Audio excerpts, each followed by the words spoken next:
London AIM-listed IBEX Global Solutions, which provides contact centre services and outsourcing, has announced full-year results with revenue up almost 30% and pre-tax profit increasing multiple times to $7.2 million. From the low point this year, today's shares have doubled in value.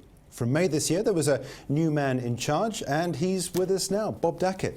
Bob, welcome. Thanks. It's good to talk to you, and in fact, you come representing what appear to be very strong numbers.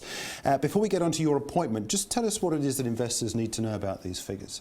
Sure. So, great year, and I look at it as top-line revenue growth at greater than 30%, and all the way down to profitability, which went around 7x from prior year. So, health of the business on all indicators are very good. Yeah, the profit has risen enormously compared to even a 30% rise in revenue is good, but I mean, profit is multiplied by a number of times. Why is there that disparity? I think it comes to two main reasons. One is as you scale this business, it allows you to run your business more effectively. I think the other element is just operational discipline, running our business tighter, and think of it as we employ a lot of agents and we're driving more productivity out of those agents. Yeah, and also notice something else in terms of the numbers. Debt has fallen from 26 million down to about 18 million. Why is that? What are you happy with in terms of debt for the company? Yeah, so that's a great question, and how I look at that is it comes down to our collection cycle, which means you have to do a good job. Your clients will pay you at fast cycles when you're delivering for them, and so we've done an effective job of really managing that and really taking our DSOs down from the 70s down into the upper 40s. Yeah, in amongst some of the IG clients, we've got some questions come through, and in fact I want to bring a question in here. Does IBEX expect to move from net debt to a net cash position? If so, when? Yeah, I think we're going to stay probably how we are right now.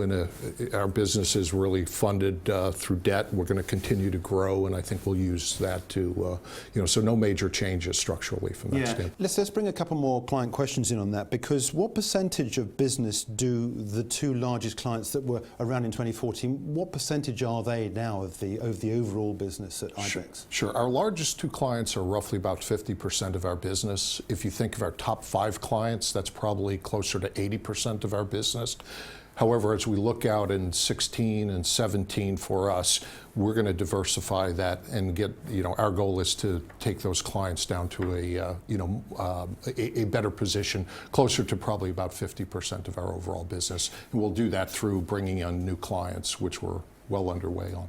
A couple of new sectors, or sectors that you specialised in, I think in 2015, was insurance and transportation. How do you see the business going from here? What would you like to see included in terms of sector spread? So great question. Financial services, insurance, healthcare for us are what I would say future segments that we want to be more meaningful and a more credible player in those markets. And so expect us to leverage the clients that we have in that and try to branch out and win some more market share with that. The key thing, and the reason why we want to be in those markets, or we believe that they're on the early side of outsourcing, and so their outsourcing spend is going to continue to grow over the next several years. And that also creates a great job opportunity for our agents as they can evolve their careers within IBEX, stay longer and deliver great experiences in those verticals. You mentioned healthcare, maybe not perhaps in the UK. I don't know what your experience is and exposure is here likely to be, because the NHS, the National Health Service, has said recently that it wants to bring what it had outsourced back into the NHS because it had not had a good experience in that particular sector. But you like health? Yeah, we do. And in the States, that market's a good market. It has a balance of jobs created onshore. It has a balance of opportunity as they're moving kind of commoditized transactions to offshore markets that we can leverage our global footprint on. And so we see that market is going to continue to expand. And for the most part, outsourcing for those verticals have been successful in the States. Yeah, you mentioned the States. How big is the States in terms of your geographical spread? How much is contributed to the bottom line in terms of revenue from the US? So the States are probably about 90% of our business. So we're very centric around supporting what I would say is US multinationals. And so we're able to support them in multiple theaters leveraging our global footprint. So it's not just supporting the US customer, but many of them are actually US, kind of US multinationals that do operate in the theaters. Well, this brings in another question actually from a client. Does the US dollar influence the rate of new contract wins? And as I explained at the top, you're looking at the numbers, you report in dollars. So just comment very briefly on if there is any impact. I mean, you've got a relatively strong dollar at the moment. It looks like that's going to remain. Correct. Dollar strong. Most of our clients we are billing in dollars, and so as we look at that, that's probably not going to be a big mover for us. As we would expand into other markets, clearly that I think that would play more futures for us. Okay. Before we get on to you and why you came to the business, just one other thing about growth in the future. Do you like the idea of growth organically? Does the investor have the patience to wear that one out, or are you going to go for spectacular growth and acquire? So our philosophy right now is organic growth and build on what you're doing and be successful around that. When we think of M&A, we're always looking at opportunities. I think we're in a good position if we need to. I think probably the best way into getting into new sectors is through M&A, through maybe to acquire some new capabilities, or perhaps in a geography that we're not operating today. Faster way to market, and so we'll look at that, I think, opportunistically. Yeah. Okay. One other question, just very briefly from another client, is: do you intend to maintain growth rates in the revenue going forward? This 30% rise in revenue is spectacular.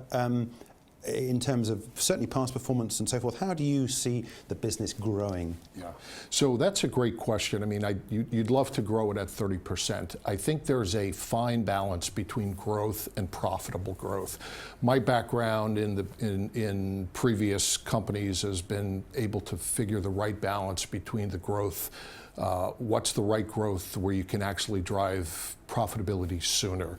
And so 30% growth is a large growth. I think we'll probably balance that a little bit better and be able to drive a little lower growth rate, but try to figure out how we accelerate profitability a little bit more. So this takes me on to the question now, actually. What do you bring to the party? Because you started in May this year, and to some degree, I guess these figures are pretty much outside your control, aren't they, really? So the investor will be looking at you and the way you lead the company forward. What do you bring? Where do you come from? Right.